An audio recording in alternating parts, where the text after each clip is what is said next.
Hello friends, welcome back to Mansi study channel. दोस्तों, आज है 8 अगस्त 2024 और 8 अगस्त 2024 से रिलेटेड करंट अफेयर्स के जितने भी क्वेश्चन बन सकते हैं आज की क्लास में सारे क्वेश्चन को कवर करेंगे और हर क्वेश्चन से रिलेटेड इंपॉर्टेंट पॉइंट भी मैं आपको बताऊंगी। तो आप लोग पूरा क्लास बहुत ध्यान से देखिएगा। और दोस्तों, ये क्लास आपकी मॉर्निंग सुबह 7 AM पे डेली लाइव आती है। आप सभी लोग सुबह 7 बजे इस क्लास के लिए तैयार रहा करिए। इससे आपकी तैयारी करंट अफेयर्स में बेहतर होने वाली है और आगे आने वाले सभी एग्जाम में आप लोग करंट अफेयर्स में बहुत अच्छा सा रिस्पांस दे पाएंगे। तो चलिए देरी ना करते हुए आज के पहले क्वेश्चन पर आते हैं।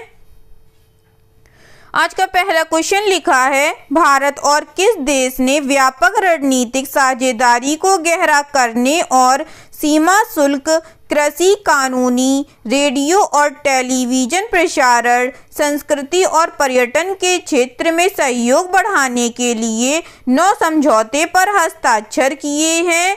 India and which country have signed 9 agreement to deepen comprehensive strategic partnership and enhance cooperation in the fields of customs, agriculture, legal, ratio and television, broadcast, culture and tourism? First option है Vietnam, second option है Laos, third option है Sri Lanka, fourth option है नेपाल।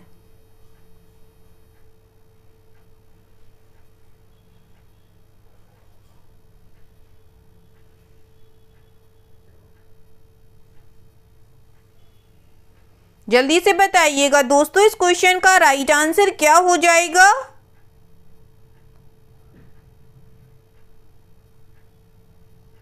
इस question का जो right answer हो जाएगा friends, वह है हमारा ऑप्शन नंबर ए, वियतनाम। चलिए इससे रिलेटेड इंपॉर्टेंट पॉइंटों को पढ़ते हैं।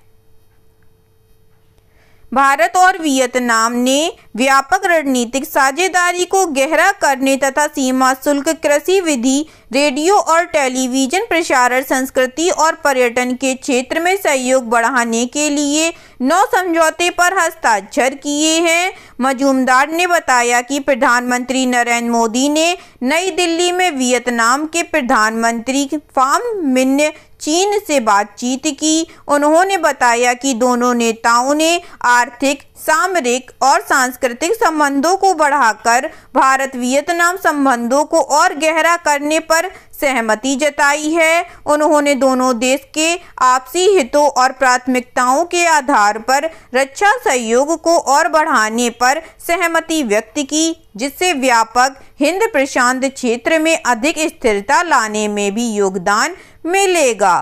ठीक है दोस्तों, चलिए आगे बढ़ते हैं और नेक्स्ट क्वेश्चन देखते हैं।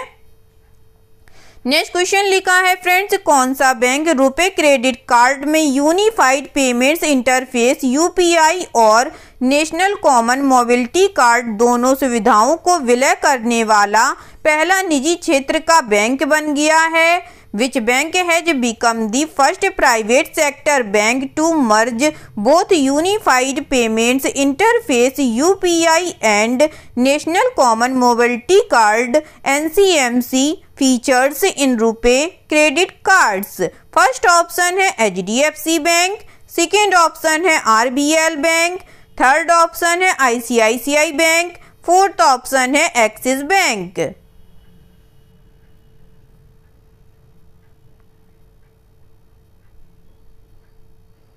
बताइएगा दोस्तों इस क्वेश्चन का राइट आंसर। इस क्वेश्चन का जो राइट आंसर हो जाएगा फ्रेंड्स, वह है हमारा option number B, RBL bank.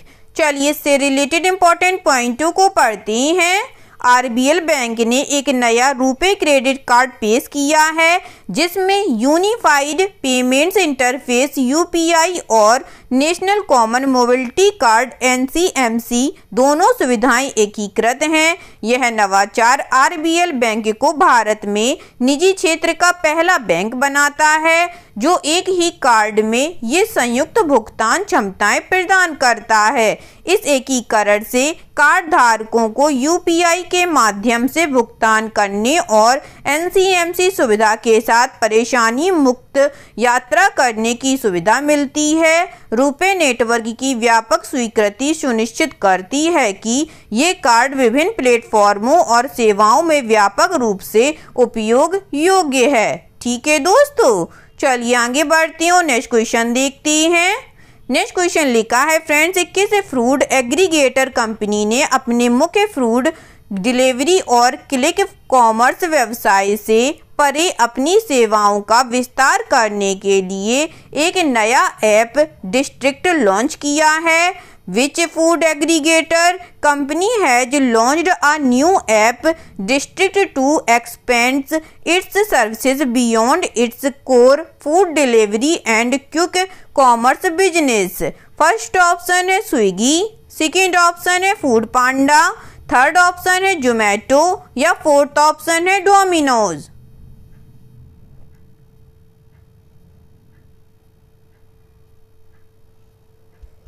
जल्दी से बताइएगा दोस्तों, किस फूड एग्रीगेटर कंपनी ने अपने मुख्य फूड डिलीवरी और क्विक कॉमर्स व्यवसाय से परे अपनी सेवाओं का विस्तार करने के लिए एक नया ऐप डिस्ट्रिक्ट लॉन्च किया है? इस क्वेश्चन का जो राइट आंसर हो जाएगा फ्रेंड्स, वह है हमारा ऑप्शन नंबर सी, जोमेटो ने। चलिए इससे रिलेटेड इंपॉर्टेंट पॉइंटों को पढ़ते हैं। जोमेटो ने अपने गोइंग आउट बाजार पर कब्जा करने के लिए नया ऐप डिस्ट्रिक्ट लॉन्च किया।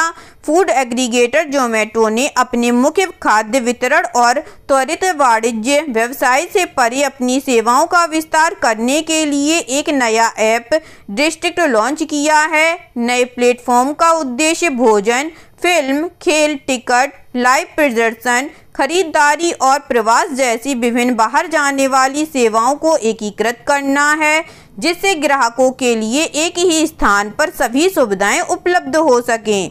जोमेटो और ब्लिंकिट वर्तमान में घर पर ग्राहकों की ज़रूरतों को पूरा कर रहे हैं, लेकिन बाहर जाने वाले बाजार में विस्तार करने की बड़ी संभावना है। ठीक है दोस्तों, चलिए आगे बढ़ते हैं और नेक्स्ट क्वेश्चन देखते हैं। नेक्स्ट क्वेश्चन लिखा है friends, India ratings and research ने उपभोग मांग में सुधार की उम्मीद के आधार पर चालू वित्त वर्ष के लिए भारत की जीडीपी वृद्धि दर का अनुमान 7.1% से बढ़ाकर कितने प्रतिशत कर दिया है? इंडिया रेटिंग्स एंड रिसर्च अपड India's GDP growth forecast for the current fiscal to what percent from 7.1% projected earlier on an expectation of improved consumption demand?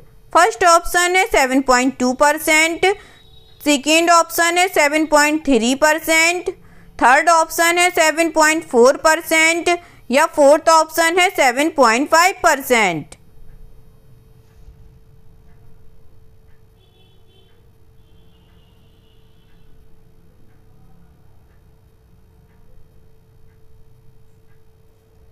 बताइएगा फ्रेंड्स, इस क्वेश्चन का राइट आंसर क्या हो जाएगा? इस क्वेश्चन का जो राइट आंसर हो जाएगा दोस्तों, वह है हमारा ऑप्शन नंबर डी, 7.5%। चलिए इससे रिलेटेड इंपॉर्टेंट पॉइंटों को पढ़ते हैं।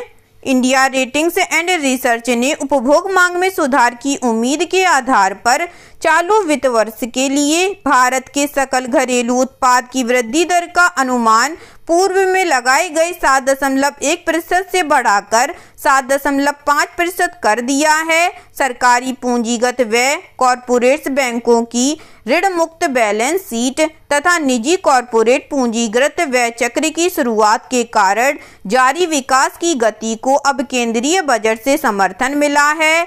इंदिरा का विकास अनुमान आरबीआई के अनुमान से अधिक है, जिसने वित्त वर्ष 2025 में 7.2% की वृद्धि का अनुमान लगाया था और वित्त मंत्रालय के आर्थिक सर्वेक्षण ने 6.5 से 7% के बीच जीडीपी विस्तार का अनुमान लगाया था। ठीक है दोस्तों, चलिए आगे बढ़ते हैं, नेक्स्ट क्वेश्चन देखते हैं। नेक्स्ट क्वेश्चन लिखा है फ्रेंड्स, अगस्त 2024 में भारतीय बीमा विनियामक और विकास प्राधिकरण ने विभिन्न IRDAI नियमों का उल्लंघन करने के लिए HDFC लाइफ पर कुल कितने का जुर्माना लगाया है। इन अगस्त 2024 the insurance regulatory and development authority of India imposed a penalty totaling on HDFC Life for violating various IRDAI regulations। First option है 1 करोड़, सेकंड ऑप्शन है 2 करोड़, थर्ड ऑप्शन है 3 करोड़ या फोर्थ ऑप्शन है 50 लाख।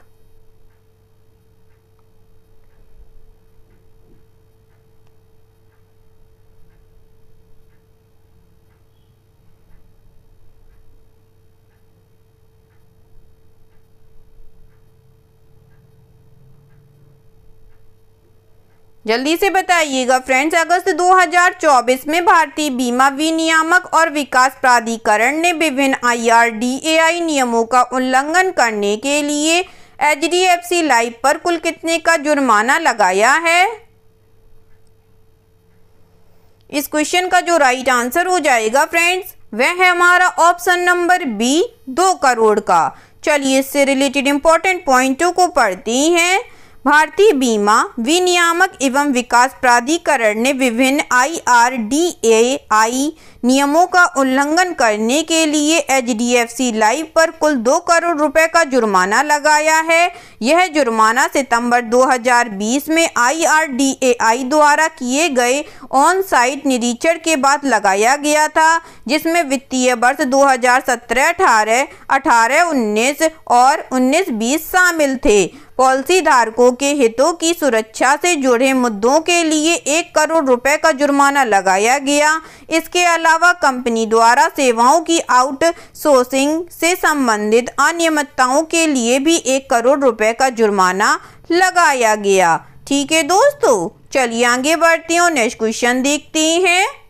नेक्स्ट क्वेश्चन लिखा है फ्रेंड्स, चौथा राष्ट्रीय हिंदी विज्ञान सम्मेलन 2024 कहाँ आयोजित किया गया। वेयर वॉज द 4th राष्ट्रीय हिंदी विज्ञान सम्मेलन 2024 हेल्ड। फर्स्ट ऑप्शन है न्यू दिल्ली में, सेकेंड ऑप्शन है गुरुग्राम में, थर्ड ऑप्शन है पटना में या फोर्थ ऑप्शन है भोपाल में।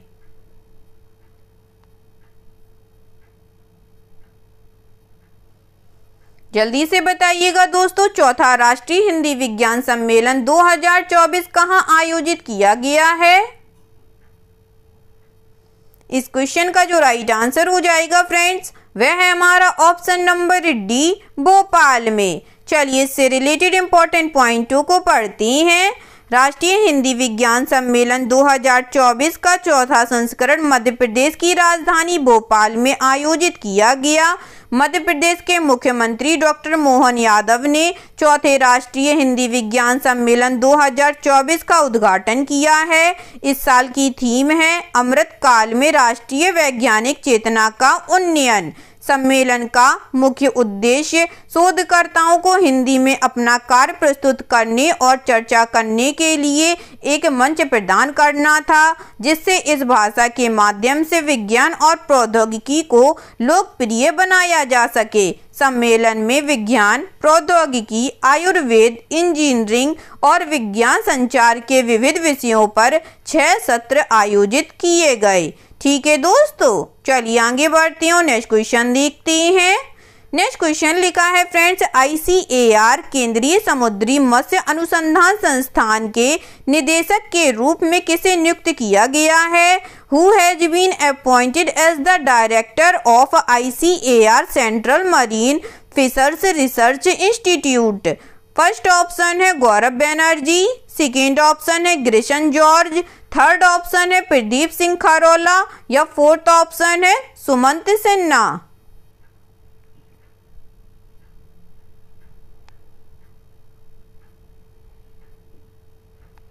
बताइएगा फ्रेंड्स, ICAR केंद्रीय समुद्री मत्स्य अनुसंधान संस्थान के निदेशक के रूप में किसे नियुक्त किया गया है।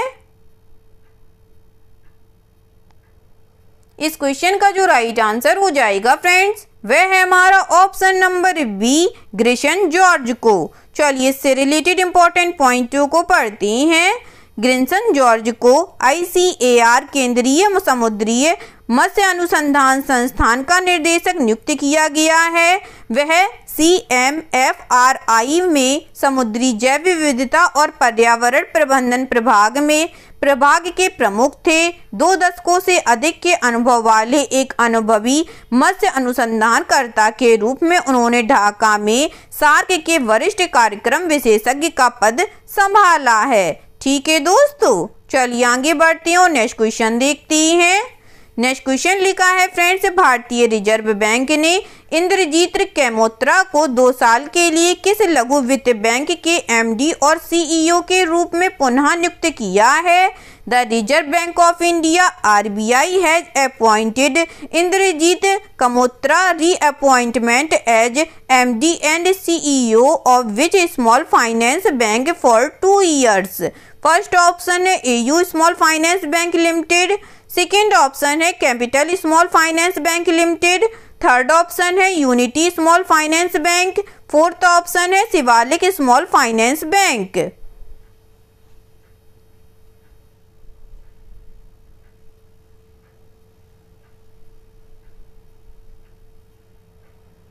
बताइएगा दोस्तों इस क्वेश्चन का राइट आंसर क्या हो जाएगा।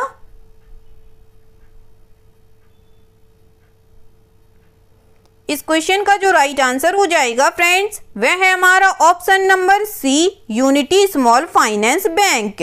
चलिए इससे रिलेटेड इंपॉर्टेंट पॉइंटों को पढ़ते हैं। भारतीय रिजर्व बैंक ने इंद्रजीत कैमोत्रा को 2 साल के लिए unity small finance bank limited के MD और CEO के रूप में पुनः नियुक्त किया है।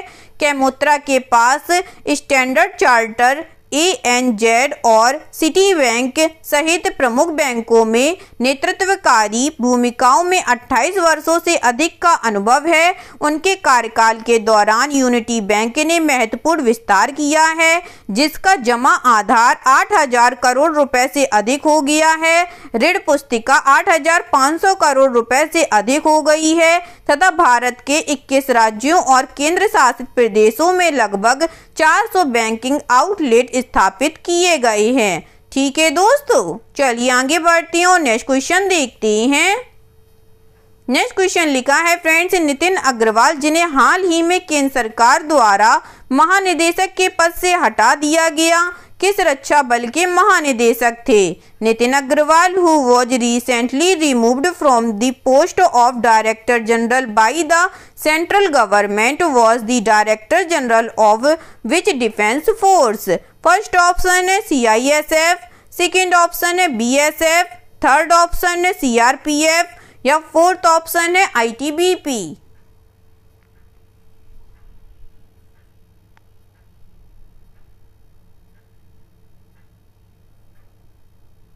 बताइएगा फ्रेंड्स, नितिन अग्रवाल जिन्हें हाल ही में केंद्र सरकार द्वारा महानिदेशक के पद से हटा दिया गया है, किस रक्षा बल के महानिदेशक थे? इस क्वेश्चन का जो राइट आंसर हो जाएगा फ्रेंड्स, वह है हमारा ऑप्शन नंबर बी BSF के। चलिए इससे रिलेटेड इंपॉर्टेंट पॉइंटों को पढ़ते हैं। केंद्र ने BSF महानिदेशक नितिन अग्रवाल और उनके उप विशेष महानिदेशक YV खुरानिया को तत्काल प्रभाव से हटाकर उनके संबंधित राज्य कैडर में वापस भेज दिया।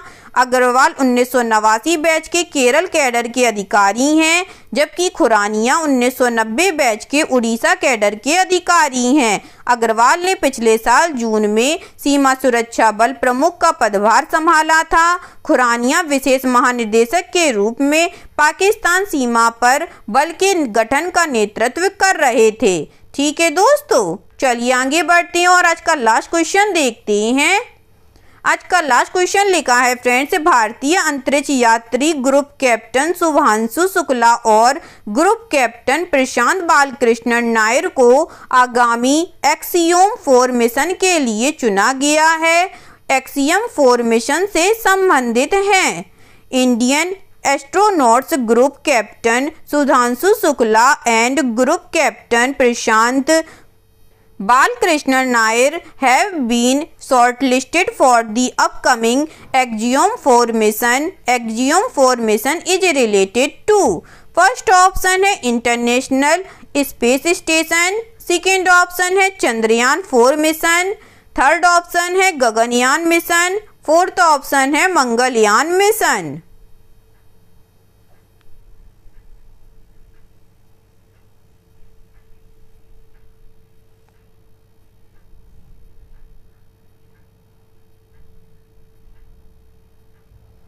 जल्दी से बताइएगा दोस्तों, इस क्वेश्चन का राइट आंसर क्या हो जाएगा। इस क्वेश्चन का जो राइट आंसर हो जाएगा फ्रेंड्स, वह है हमारा option number A, international space station. चलिए इससे रिलेटेड इंपॉर्टेंट पॉइंटों को पढ़ते हैं। भारत ने अंतर्राष्ट्रीय अंतरिक्ष स्टेशन के आगामी एक्जियम 4 मिशन के लिए 2 अंतरिक्ष यात्रियों का चयन किया है। भारतीय अंतरिक्ष यात्री ग्रुप कैप्टन शुभांशु शुक्ला और ग्रुप कैप्टन प्रशांत बालकृष्ण नायर को ISS के आगामी एक्जियम 4 मिशन के लिए प्रशिक्षण हेतु अमेरिका जाने के लिए चुना गया है। राष्ट्रीय मिशन असाइनमेंट बोर्ड ने इस मिशन के लिए 2 गगन यात्रियों अंतरिक्ष यात्रियों को प्राइम और बैकअप मिशन पायलट के रूप में अनुशंसित किया है। Group captain Shukla prime mission pilot होंगे और ग्रुप कैप्टन नायर बैकअप होंगे। ठीक है दोस्तों, आई होप आज के सभी क्वेश्चन आप लोगों को बहुत अच्छे लगे होंगे फ्रेंड्स, और सभी क्वेश्चन से रिलेटेड इंपॉर्टेंट पॉइंट्स भी आप लोगों को बहुत अच्छे से समझ में आए होंगे। एग्जाम के नज़रिए से दोस्तों क्लास बहुत हेल्पफुल रही होगी आप लोगों के लिए। अगर आपको क्लास अच्छी लगी हो और सारे फैक्टों को आप लोगों ने अच्छे से समझा हो तो प्लीज़ इस क्लास को लाइक कीजिएगा, शेयर कीजिएगा और आपके अपने चैनल मानसी स्टडी चैनल को सब्सक्राइब कीजिएगा। थैंक यू सो मच दोस्तों।